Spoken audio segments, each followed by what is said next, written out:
Video like जरूर कर लीजिए और ऐसे वीडियो लगातार फ्री में पाने के लिए चैनल को तुरंत सब्सक्राइब कर लीजिए और बेल आइकन को जरूर टैप कर लीजिए ताकि आगे भी सारे वीडियो आपको मिलते रहे। यूट्यूब में फॉलो करते हैं तो प्लीज ये वाला फ्री टेलीग्राम चैनल जरूर ज्वाइन कर लीजिएगा। सारे नोटिफिकेशन, सारे अपडेट यहीं पे आते हैं, ध्यान रखिए। Hello everyone, welcome you all to study for civil services. And आज हमारी डेट है 19 मार्च। देखिए 19 मार्च के क्या इंपॉर्टेंट करंट अफेयर्स हैं, क्या क्या पूछे जा सकते हैं, उन सबको हम लोग एक साथ देख लेते हैं। बाकी आप लोग कभी भी चाहो तो ये आपके सामने पीडीएफ है, इसको आप कभी भी ग्रुप को ज्वाइन कर सकते हो और अपनी जो भी आपको इंफॉर्मेशन चाहिए वो आप ले सकते हो। बाकी वीडियो देखो, आपके लिए फ्री है। टेलीग्राम चैनल ज्वाइन करोगे तो भी फायदा ही होगा, वो भी आप कर सकते हो। बाकी ये है इंपॉर्टेंट पॉइंट्स।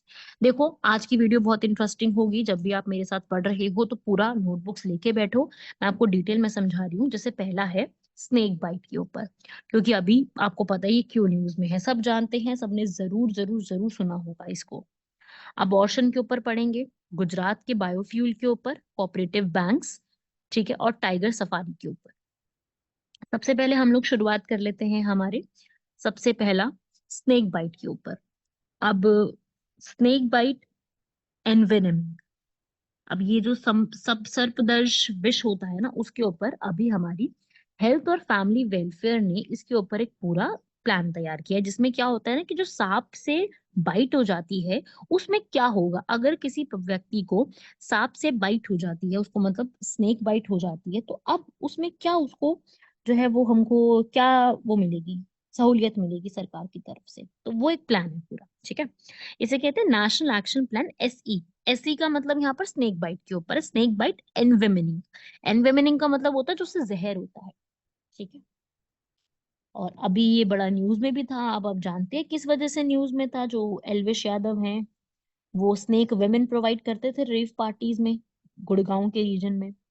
तो वो चीज जो है न्यूज में आ गई थी। चलो हम तो इस टॉपिक पे ही रहते हैं, ठीक है। हम ये बेसिकली चाहते हैं कि स्नेक बाइट की वजह से जो एनवेमिंग होती है, मौतें हो जाती हैं, वो 2030 तक इसकी जो संख्या है वो हाफ कर दी जाए। मतलब खत्म करने की बात नहीं हो रही है, हाफ करने की। सेकंड पॉइंट पे देखो लिखा है यहाँ पर हाफ करने की, ठीक है। तो इसका फर्स्ट पॉइंट भी यही है। यहाँ पर ब्रॉड फ्रेमवर्क तैयार किया गया है जिसमें स्नेक बाइट को खत्म करने की बात हम लोग कर रहे हैं। तो ये फ्रेमवर्क, पहला क्वेश्चन कहाँ से बनेगा, किसने तैयार किया है? तो ministry of health and family welfare ने तैयार किया। ये एनिमल्स की आप सोचे कई मिनिस्ट्री है, तो ऐसा नहीं है। जिसमें पूरा ये लिखा होगा स्टेट और यूटी कैसे एक्शन प्लान तैयार करेंगे और स्नेक बाइट के एनवेनमिंग के ऊपर। मैं एनवेनमिंग बोलूंगी, आप समझ जाइएगा, मतलब वेमेन की बात हो रही है, विष जो जहर होता है उसकी बात हो रही है। तो यहाँ पर आसानी से हर व्यक्ति को एंटी स्नेक वेनम जो होता है, जो उनको स्नेक से बचने के लिए जो चाहिए होता है, वो अवेलेबल होना शुरू हो जाएगा, ठीक है। और 2030 तक यहाँ पे क्या करनी है, इनकी संख्या हाफ करनी है, खत्म नहीं करनी है, हाफ करने की बात हो रही है। ताकि इससे जुड़े हुए जिन लोगों की मौत हो जाती है, जो इससे बीमार होते हैं, मृत्यु दर होता है, उनको हम यहाँ पर इजीली आइडेंटिफाई कर सके, ठीक है। तो ये है। अब इससे जुड़े हुए स्ट्रैटेजिक एक्शंस भी काफी लिए जाते हैं। अब स्नेक बाइट से जुड़ा हुआ स्ट्रैटेजिक एक्शन क्या है कि हेल्थ फैसिलिटीज कैसे रहेंगी और इसकी वजह से जो डेथ कॉज होती हैं उसको हम कैसे इम्प्रूव कर सकते हैं। तो इसके लिए,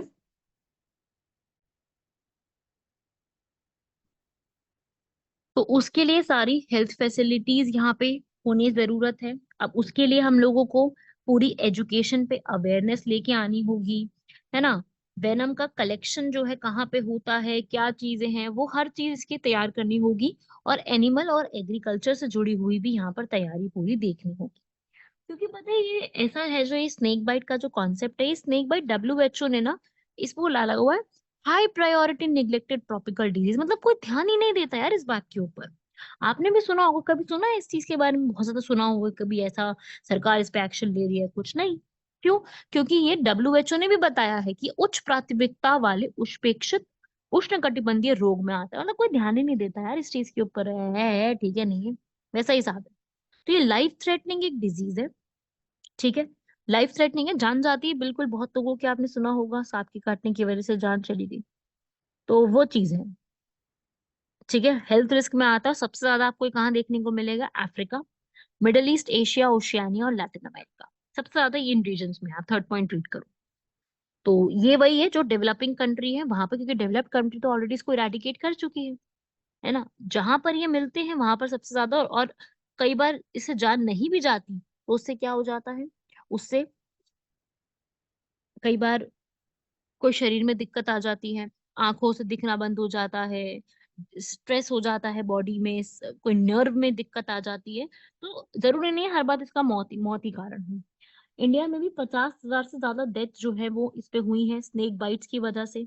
ठीक है, स्नेक बाइट्स जो है यहाँ पर ये स्नेक बाइट क्लिनिक्स और हॉस्पिटल्स में भी यहाँ पर खूब लोग जाते हैं, लेकिन बहुत से लोग वहां जाना नहीं भी पसंद करते, या फिर वो लोग वहां जाके नहीं इलाज करवा पाते हैं, सबके पास अफोर्ड नहीं करने का होता। आप थर्ड पॉइंट भी रीड कर सकते हो, सेकंड और थर्ड मैंने रीड करा। ठीक है, क्योंकि कई बच्चे जो हैं वो वीडियो को सिर्फ सुनते हैं, लिखते नहीं है, है ना, ये भी मैंने सुना है, बच्चों ने बताया है मुझे। तो उस हिसाब से मैं प्रॉपर ही आपको रीड करके one by one, line by line. तो डब्ल्यूएचओ ने पूरा एक रोड मैप तैयार किया था 2019 में कि हम 2030 तक आते आते इसको संख्या को हाफ करने वाले हैं, ताकि हम लोग इस पूरी चीज को यहाँ पर खत्म करके इस डिजीज को ही हम लोग खत्म कर सके। ठीक है, तो वही है कि अब इसके लिए सबसे पहले क्या करना पड़ेगा, आपको एक एंटी वेनम एक दवाई तैयार करनी पड़ेगी। ग्लोबल तरीके से उसकी तैयारी करो, रोड मैप आने से कुछ नहीं होगा। ठीक है, तो ऐसा नहीं कि डब्ल्यूएचओ ने रोड मैप तैयार किया तब इंडिया ने सोचा, इंडिया पहले से ही आईसीएमआर जो है, Indian council of medical research, यहाँ पर इसके ऊपर पहले से तैयारी कर चुकी है कि हम लोग इसमें क्या क्या चीजें चेंजेस ला सकते हैं। ठीक है, तो वही है, हम लोग जो वन हेल्थ कॉन्सेप्ट पे आते हैं कि हम हर जगह पे एक व्यक्ति जो है पूरी तरीके से हेल्थ के ऊपर देखेगा, एनवायरनमेंट में शेयर करके कोलैबोरेशन करके हम लोग काम करेंगे, तो उसके लिए यहाँ पर वो चीज रखी गई है।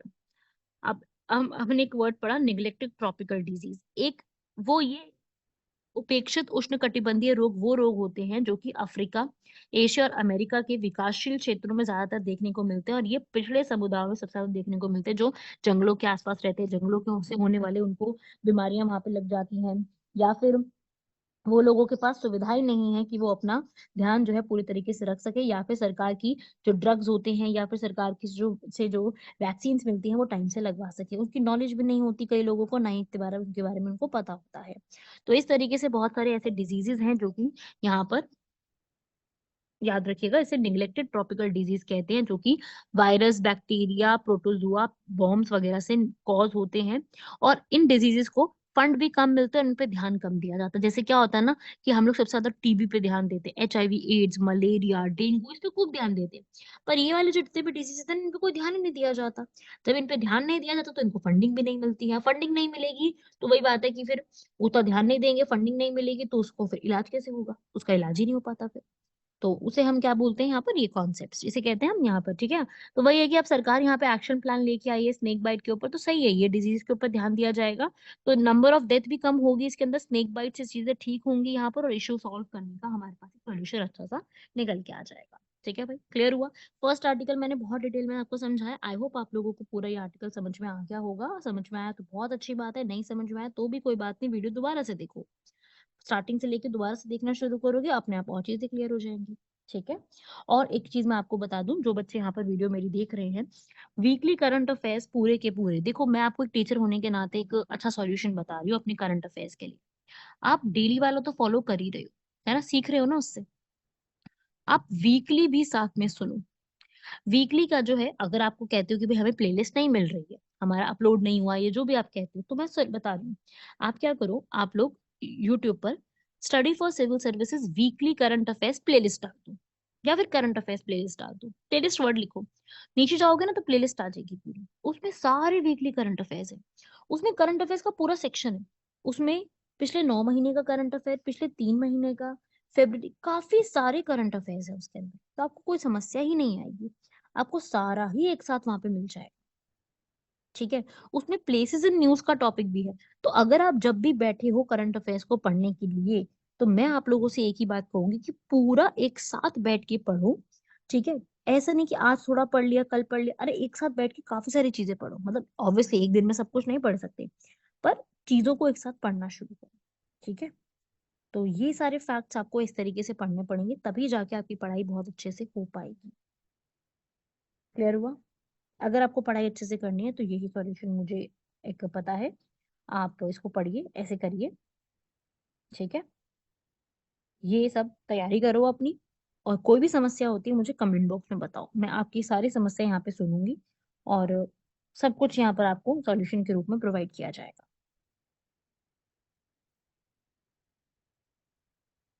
चलिए, सेकेंड आर्टिकल देख लेते हैं अबॉर्शन के ऊपर, क्योंकि ये ग्लोबली पूरा टॉपिक बना हुआ है। फ्रांस ने भी यहाँ पर अबॉर्शन को कॉन्स्टिट्यूशनल राइट बना दिया है, पहला ऐसा देश बना है।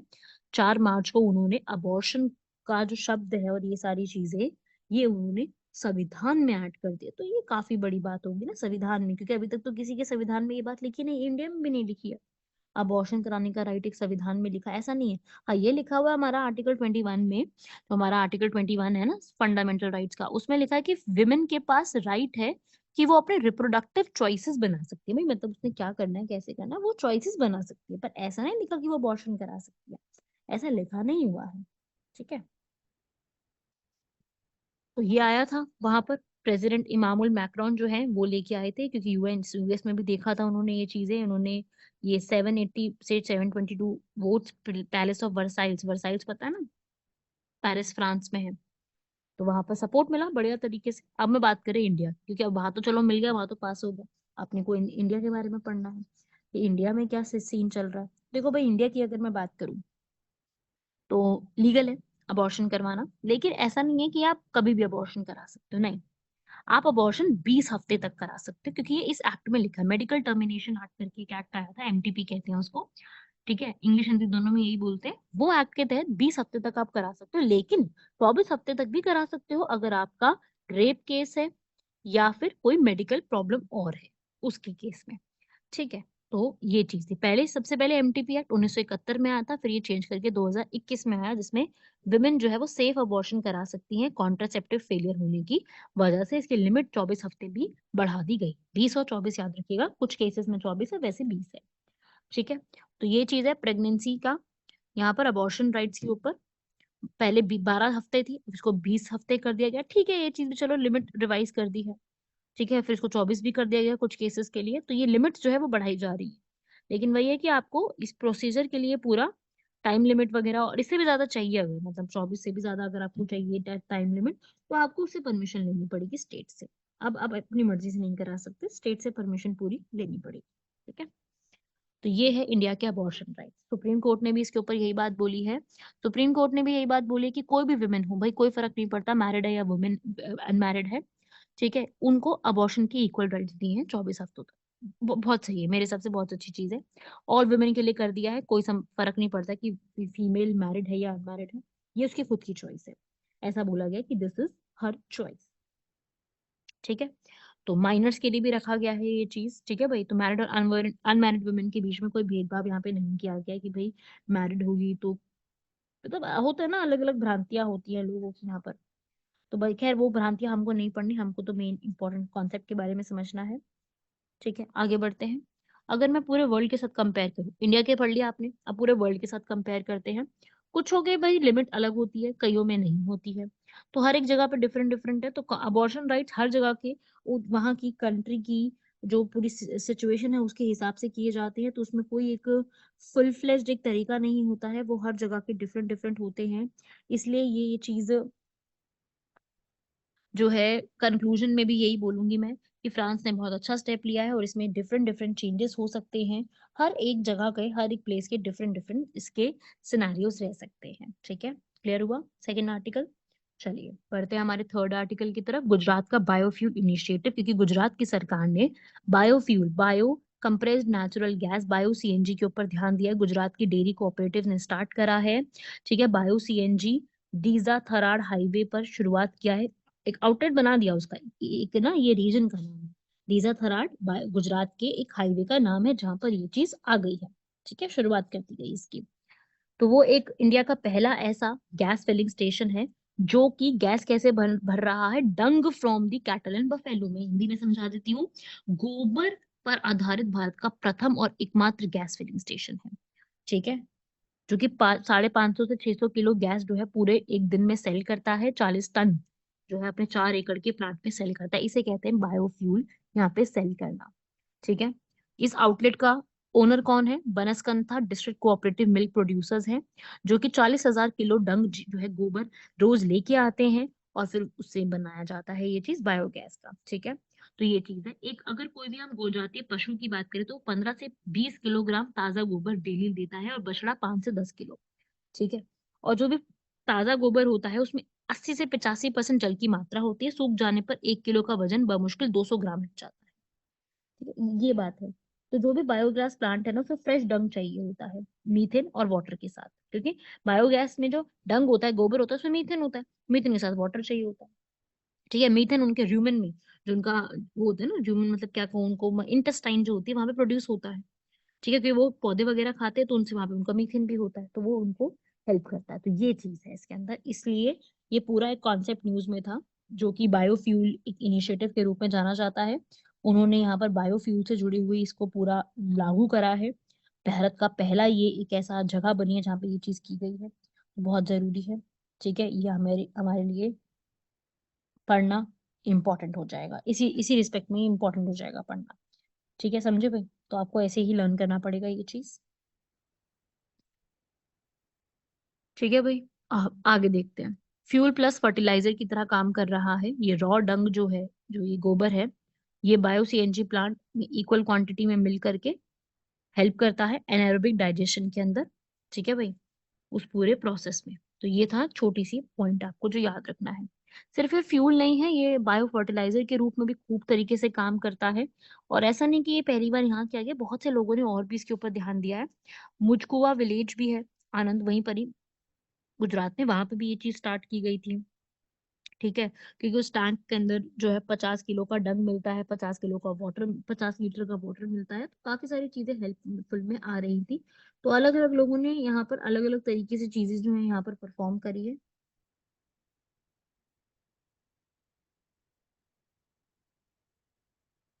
ठीक है भाई, तो ये है, आप रीड कर सकते हो लास्ट में।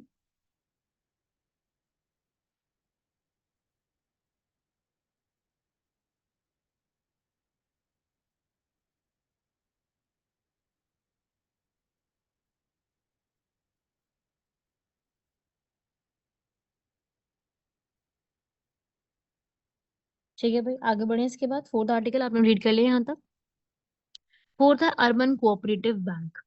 अर्बन कोऑपरेटिव बैंक यहाँ पर जो है, जिनको अर्बन कोऑपरेटिव बैंक को संभालने की जिम्मेदारी भारत में किसके पास है? National urban cooperative finance and development cooperation के पास ये जिम्मेदारी है। ठीक है, वो अभी रिसेंटली पूरा इन्होंने अपना तैयार किया है। ठीक है, ये कोऑपरेटिव जो मिनिस्टर है अमित शाह, उन्होंने इसको इनॉग्रेट किया है। आरबीआई ने इसको तैयारी करने के लिए बोला है कि भाई जितने भी अर्बन कोऑपरेटिव बैंक होते हैं वो यहाँ पर अपना काम वाम पूरा देख सकते हैं। अर्बन कोऑपरेटिव बैंक वो होते हैं जो कि अर्बन एरियाज में फाइनेंशियली जो है वो बैंक को, कस्टमर्स को हेल्प करते हैं। ठीक है, तो ये जो है फाइनेंशियल नीड्स के लिए बनाए जाते हैं, विलेज में भी हो सकते हैं, किसी स्पेसिफिक कम्युनिटी के लिए हो सकते हैं, तो उनको लोन प्रोवाइड करने के लिए। ठीक है, तो ये आप पढ़ सकते हो। यहाँ पे थर्ड पॉइंट है इसकी मेन डेफिनेशन। तो अर्बन कोऑपरेटिव बैंक शहरी सहकारी बैंक जो है वो शहरी और अर्ध शहरी क्षेत्रों में प्राथमिक सहकारी रूप में होते हैं। भारत में ये शुरुआत 19वीं सदी में हुई थी, अनोनिया सहकारी मंडल के रूप में बड़ौदा स्टेट में शुरू हुई थी, जहाँ पे ये इन्होंने शुरुआत करी थी इस चीज की। फिर धीरे धीरे बढ़ते बढ़ते ये चीज और जगह पे बढ़ने लगी। इस पूरे को संभालने के लिए कौन है भारत के अंदर? आरबीआई। ऑब्वियसली सी बात है, सारे बैंकों का काम ही आरबीआई संभालती है। तो आरबीआई यहाँ पर पूरा एक तरीके से इसका पूरा एक रेगुलेशन तैयार किया है। स्टेट के कोऑपरेटिव बैंक, डिस्ट्रिक्ट के, अर्बन के, सब चीजों के लिए उन्होंने तैयार किया, जिसमें उन्होंने 4 टियर का स्ट्रक्चर बनाया। एक कमेटी बैठी थी, एनएस विश्वनाथन कमेटी, ये इम्पोर्टेंट पॉइंट है। ठीक है, क्वेश्चन आता है एनएस विश्वनाथन कमेटी किससे जुड़ी हुई है, तो आपका आंसर क्या होगा? NS Vishwanathan committee urban cooperative bank के कैसे स्ट्रक्चर रहेगा उससे जुड़ी हुई है। इन्होंने 4 पॉइंट्स बोले थे। इन्होंने कहा 4 टियर में बनाओ। टियर का मतलब होता है लेवल बना दो। इन्होंने कहा भाई एक तो बनाओ जिसमें यूसीबी और सैलरी अर्नर्स जो है वो 100 करोड़ तक का डिपॉजिट करवा सकते हैं, मतलब एक इस तरीके का बैंक में बनाओ। टीयर टू में 100 से 1000 करोड़, फिर 1000 से 10,000 और फिर 10,000 से ऊपर। ये डिपॉजिट्स की बात है कि भाई एक बैंक में कितना डिपॉजिट संभाल सकते हो। तो उसके ऊपर इन्होंने पूरा एक तैयार कर दिया, बड़े अच्छी चीज इन्होंने तैयार की, मतलब मैं तो कहूंगी बहुत ही सही पॉइंट था ये वाला। ठीक है,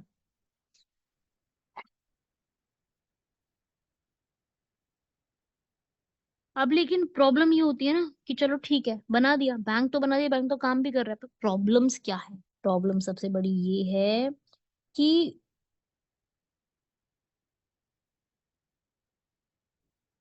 भाई एनपीए बहुत ज्यादा है। एनपीए क्या होता है? Non performing assets.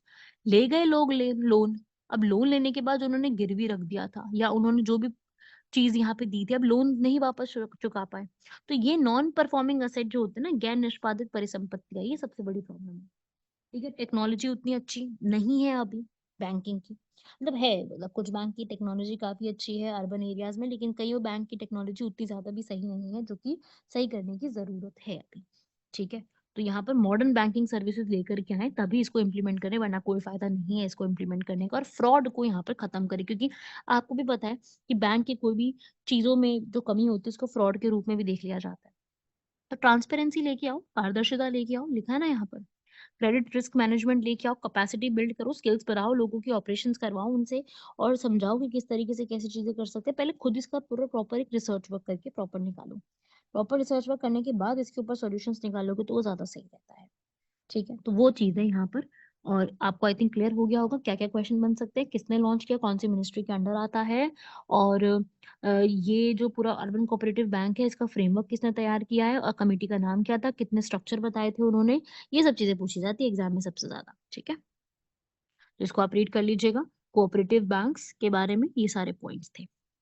Last important article आता है हमारा टाइगर सफारी के ऊपर, क्योंकि अभी हमारे जो सुप्रीम कोर्ट है उन्होंने ये बोला है कि टाइगर सफारी जो है कॉर्बेट, जिम कॉर्बेट एरिया है ना, उत्तराखंड, जिम कॉर्बेट, उसमें वहां पर पखराउ जो रीजन है वहां पर बफर एरिया बनाओ। ठीक है, तो वहां पर क्या होता है, सफारी पार्क्स जो बने हुए हैं वो सिर्फ जो है किसके लिए है, उन्होंने बोला है सुप्रीम कोर्ट ने कि भाई घायल, संघर्षरत, अनाथ स्थानीय बाघों के लिए होगी, ना कि चिड़ियाघर से लाए गए बाघों के लिए बनाया जाएगा सफारी। ठीक है, टाइगर सफारी क्या होता है? टाइगर सफारी की वैसे डेफिनेशन कुछ भी नहीं है, वरना हम मैं आपको कभी ना कभी तो आपको बताती। वैसे वो डेफिनेशन तो दी नहीं गई है हमारे इस संविधान में या फिर हमारे किसी एक्ट में। संविधान में तो क्या ही लिखी जाएगी, मतलब किसी एक्ट में। पार्लियामेंट ने जैसे सबसे बड़ा एक्ट पास किया था डब्ल्यूपीए, वाइल्ड लाइफ प्रोटेक्शन एक्ट, वन्यजीव संरक्षण अधिनियम 1972, उसमें कहीं पर नहीं लिखा हुआ टाइगर सफारी के बारे में। तो टाइगर सफारी वर्ड आया कहाँ से? टाइगर सफारी 2012 में नेशनल टाइगर कंजर्वेशन अथॉरिटी, जो टाइगर्स को सबसे बड़े रूप में संभालती है ना, वो लेके आए थे यहाँ पर इसको। ठीक है,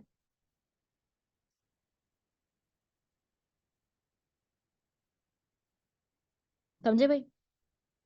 तो यहाँ पर इसमें क्या था भाई, ये क्या होता है, ये टाइगर रिजर्व्स में वो एरिया होता है जहां पर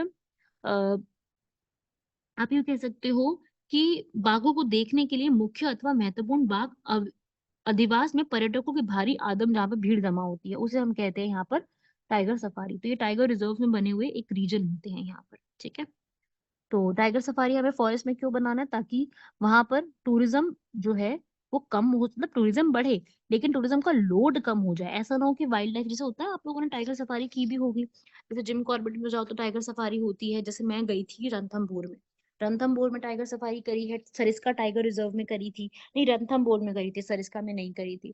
तो रणथंभौर में टाइगर सफारी होती है, जिसमें क्या होता है कि आप इजीली, मतलब सफारी में बैठे बैठे देख सकते हो टाइगर्स को। तो वो एक एरिया बनाया जाता है ताकि टाइगर्स को वहां पर कोई समस्या ना हो। ठीक है, टाइगर्स को देखने के लिए आपके पास एक समस्या होनी चाहिए। सफारीज में जो है सफारी पार्क्स बनाए जाते हैं जहाँ पे एनिमल्स को इकट्ठा करके रखा जाता है। सफारी पार्क्स में मनी जनरेट होती है, लोकल गुडविल भी आती है टाइगर को लेकर के। ठीक है, तो ये अच्छे स्टेप्स है। ये है टाइगर सफारी। इससे जुड़े हुए काउंटर आर्ग्यूमेंट्स भी है हमारे पास। ठीक है, मतलब कि भाई ये है कि रेस्क्यू टाइगर्स को डिस्प्ले करना ये तो गलत चीज हो जाएगी, कईयों का ऐसा भी कहना है। तो ग्राउंड रियलिटी और ये सब चीजें अलग हो सकती हैं कॉर्बेट के ऊपर, ये आपको याद रखना है। तो ये एक रीजन है पखराउ टाइगर रिजर्व कॉर्बेट वाले रीजन में है, राइट? ठीक है भाई, तो ये आप याद रखिएगा। अब मैं बात करूँ कॉर्बेट की, तो कॉर्बेट जो है भाई जिसके लिए ग्राउंड सफारी सिलेक्ट की गई है वो है पखराउ सफारी पार्क। ठीक है, कॉर्बेट में ही उत्तर प्रदेश से बॉर्डर करता है, तो वो रीजन है यहाँ पर। ठीक है भाई, तो सफारी पार्क्स के लिए एससी ने एक्सपर्ट कमेटी बनाई है। पर इसके लिए वो बात नहीं है कि भाई वन साइज फिट्स ऑल, सब मतलब कि आप एक तैयार कर लो और वो टाइगर सफारी का फॉर्मूला सबके ऊपर सारे नेशनल पार्क्स पे अप्लाई होगा। ऐसा नहीं है, टाइगर रिजर्व का डिफरेंट डिफरेंट एरिया हो सकता है, डिपेंड करता है कि वो एरिया किस तरीके से रहेगा। तो टाइगर सफारीज जो है यहाँ पर वाइल्ड लाइफ कंजर्वेशन के लिए इंपॉर्टेंट तो है, पर ये भी एक पॉइंट याद रखिएगा। ठीक है, बाकी यही है इसमें तो। इसके बाद आज के हमारे क्वेश्चंस आते हैं। लास्ट हमारा क्वेश्चन है फर्स्ट, जिसे हम कहते हैं एस्ट्रोनॉमिकल ग्रैंड साइकिल। अभी एस्ट्रोनॉमिकल ग्रैंड साइकिल क्या चीज होती है, इससे भी क्वेश्चन पूछे जा सकते हैं कि एस्ट्रोनॉमिकल ग्रैंड साइकिल क्या चीज है। तो देखिए भाई, एस्ट्रोनॉमिकल ग्रैंड साइकिल जो है ये स्लोअर रिदम्स होते हैं जो कि फ्लक्चुएट करते हैं मिलियंस ऑफ ईयर्स में। ठीक है, slow rotation of the orbits of earth में ये जो है वो काम करते हैं एस्ट्रोनॉमिकल ग्रैंड साइकिल्स। ठीक है, ये कहता है कि भाई अर्थ जो है वो क्लाइमेट में चेंज लेके आता है 2.4 मिलियन ईयर के बाद। 2.4 मिलियन ईयर्स बोला गया है। ठीक है, जब ओशन करंट्स में चेंजेस आते हैं, तो ये इसे कहते हैं एस्ट्रोनॉमिकल ग्रैंड साइकिल।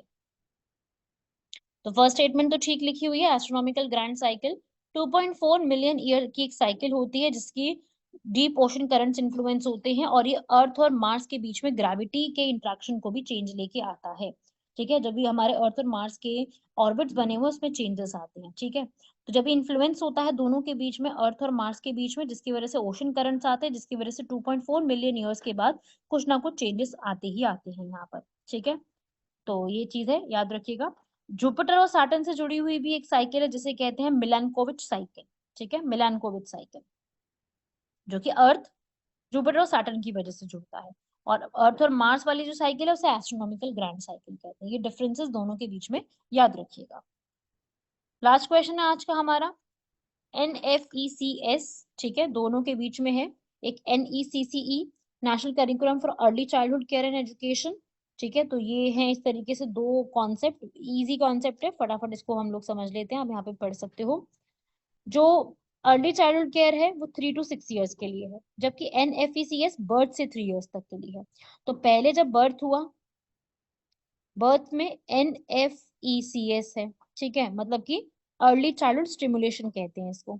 और फिर 3 सालों तक, फिर 3 से 6 सालों तक के लिए कौन सी अलग स्कीम है, वो है यहाँ पर early childhood care and education, जो कि हमारे आर्टिकल नंबर 45 में भी लिखी है, आर्टिकल 21A में भी लिखी हुई है, वो है। ठीक है, और दोनों के दोनों डॉक्यूमेंट, दोनों की दोनों स्कीम कौन इंप्लीमेंट करता है, चाइल्ड डेवलपमेंट मिनिस्ट्री यहाँ पे देखती है, sorry, national institute for public cooperation and child development, ministry of women and child development नहीं देखती है। तो ये स्टेटमेंट याद है। ठीक है, तो यहाँ पर 30, इसके अंदर पूरा 36 weeks of active learning, 8 weeks of reinforcement, 4 weeks of initiation, सारे प्रोजेक्ट्स के बारे में लिखा है। तो ये जो हमारा आज का मेंस का क्वेश्चन है वो भी कुछ ऐसा ही है। तो आपको इन स्कीम्स के बारे में बताना है। तो आपको पहले तो NECCE जो स्कीम है वो बतानी है, पूरी उस स्कीम के बारे में बताओगे। ठीक है, उसके बाद आप यहाँ पर NFECS के बारे में बताओगे, दोनों यहाँ पर स्कीम्स लॉन्च की है। टारगेट एज क्या है, ग्रुप क्या है, ऑब्जेक्टिव क्या है, क्या डेवलपमेंट होगी इसके अंदर। ठीक है, एक्टिविटीज कौन सी रहेगी इसके अंदर, फोकस किस पे किया जाएगा, लेकिन प्रिपेयर करने वाले तो दोनों ही हैं। ठीक है, और इस पूरे के पूरे दोनों कॉन्सेप्ट को किसके साथ जोड़ने की तैयारी है, इस पूरे के पूरे कॉन्सेप्ट को पोषण के साथ, पोषण है ना जो न्यूट्रिशन के ऊपर, उसके साथ पूरी तरीके से जोड़ने की तैयारी है। तो इसी से होलिस्टिक डेवलपमेंट ऑफ चिल्ड्रन भी देखा जाएगा। तो इस तरीके से है, और इसी में ही आंगनवाड़ी के जो फंक्शंस है उसको इम्प्रूव किया जाएगा। तो ये कॉन्सेप्ट है तैयार, दोनों ने सेम ही NIPCCD ने किया है, तैयार दोनों का सेम है, लेकिन ये तरीके अलग। ठीक है, ये 3 to 6 ईयर्स है, ये बर्थ से 3 ईयर्स है। ठीक है, तो ये आपको इसके ऑब्जेक्टिव और फीचर्स बताने हैं, चाहे तो आप इसको एक टेबल फॉर्म में लर्न भी कर सकते हो और वैसे सिंपल भी लिख सकते हो। ये थे हमारे आज के पूरे आर्टिकल्स, कंप्लीट कीजिएगा यहाँ तक। बाकी मिलते हैं सभी लोगों से नेक्स्ट लेक्चर में। धन्यवाद, शुक्रिया, जय हिंद।